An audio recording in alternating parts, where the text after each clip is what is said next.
pada kapal nelayan di bawah 10 gross ton. Nah, saya mohon berdiri aja ya Pak. Oke.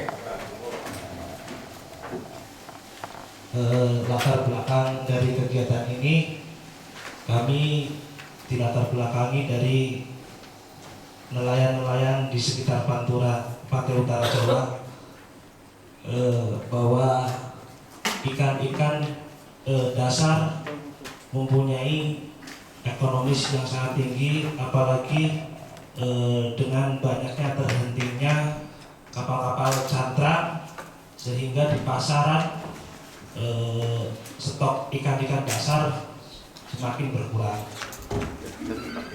Yang kedua, kebanyakan dari kapal-kapal rawai dasar di Pantai Utara Jawa itu berukuran kecil, di bawah 10 gross ton. Bisa lihat di gambar, itu salah satu nelayan-nelayan kecil yang masih menggunakan rawai sebagai alat penangkap ikan. Dan yang ketiga, nelayan masih menggunakan sistem basket atau blok, di mana rangkaian rawai tersebut antara mainland dan branchline masih tergabung menjadi satu. Yang keempat, penarikannya masih menggunakan manual atau dengan penarikan menggunakan tangan.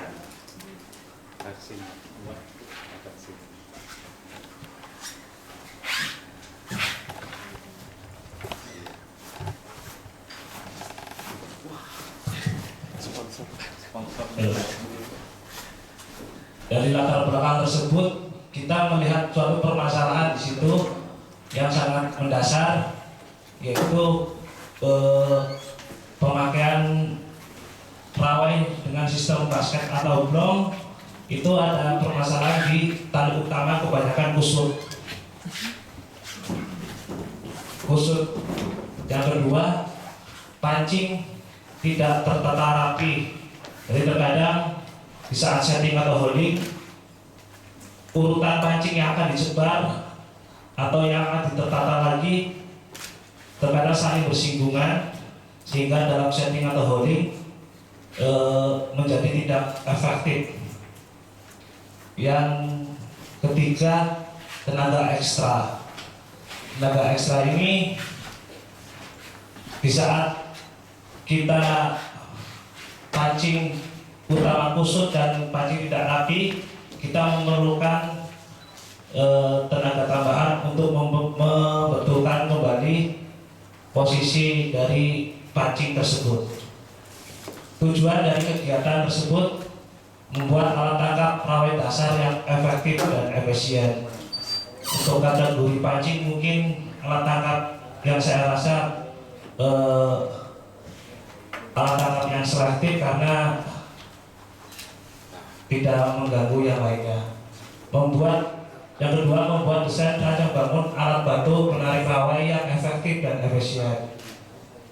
Yang ketiga, melakukan rekasan modifikasi rancang bangun konstruksi alat bantu penarik rawai. Nice.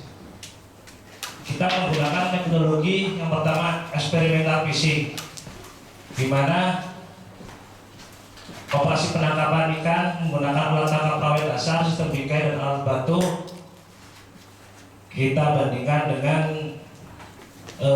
rawai-rawai dasar yang sudah ada. Yang kedua, metode pengumpulan data dari data primer dan data sekunder. Nice. Survei pemetaan untuk merencanakan menentukan lokasi fishing ground. Kegiatan ini dengan metode wawancara dengan nelayan yang menggunakan alat tangkap rawai dasar, karena mungkin yang lebih tahu akan fishing ground alat tangkap pancing nelayan alat tangkap rawai dasar. Studi literatur, dan yang terakhir analisa data. Bahan dan ukuran alat tangkap rawai dasar sistem bingkai. Tali utama kita menggunakan steel close 500 meter yang berbahan PA mono. Tali cabang panjangnya 70 cm, kita menggunakan juga PA mono, dan pelampung pancing kita menggunakan pancing nomor 7 dengan sasaran tangkap ikan demersal.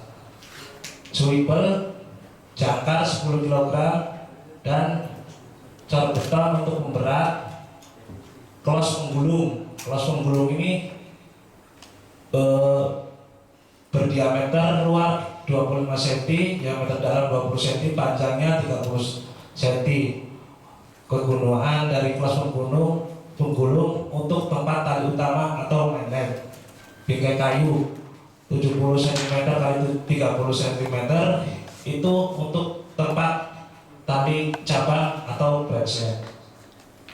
Ini gambaran ilustrasi alat penarik Krawai dengan model kelas. Ada pengayuh juga, ada penguncinya. Itu bisa dipasang secara portable, jadi setting holding tidak menetap, bisa digunakan di haluan atau di buritan. Jadi lebih fleksibel. Kapal-kapal kecil tidak harus dalam setting holding, bisa mengikuti arus dalam setting atau holding.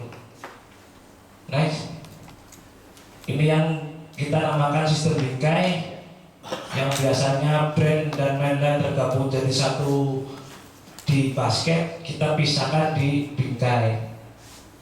Tujuannya untuk pancing brand itu bisa tertata rapi baik di saat setting maupun holding. Next, indikator pelesiran keluaran, mendapatkan rancang bangun alat tangkap Krawai dasar sistem bingkai, mendapatkan rancang bangun alat bantu penarik Krawai dasar sistem manual, dan yang terakhir meningkatkan produktivitas